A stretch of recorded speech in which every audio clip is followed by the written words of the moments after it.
Okay, so warning to all the drivers when driving a vehicle.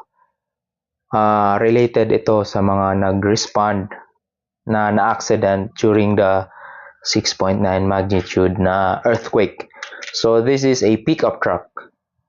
Kung regular na car is your brakes are designed na handle the weight on the specification sa car.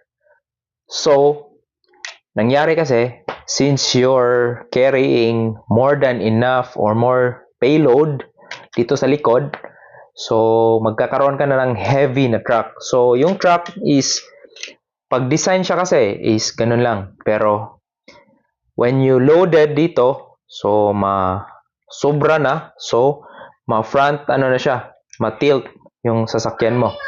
So, heavy na kasi sa likod, pag hindi siya balance, so yan yung problema.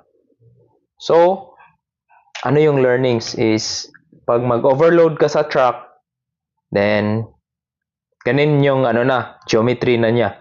So, kung mag-descend ka sa pababa, long descent, so yun, ganito na. So, medyo lift na yung sa likod, sa harap, then, it will have a counter or out of balance yung weight distribution.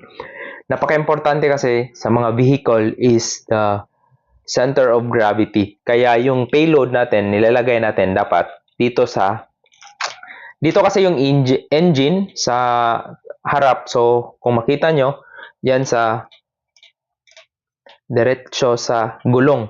So, dapat yung payload mo rin dito mo sa bandang likod ilagay to balance the vehicle. Okay? So, ganun lang kasimple. And then, take note, pag mabigat yung vehicle mo, then, the braking capability or the brakes are not designed na sobrang bigat na to that extent na mag-fail talaga yung brake. Kaya, careful sa mga drivers dyan.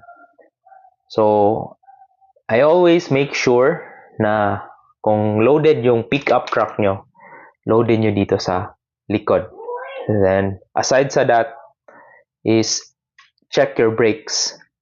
Maintenance, that's why preventive maintenance are very important para sa amin. Kasi yun yung brakes is the lifeline sa driver and the safety of the passenger.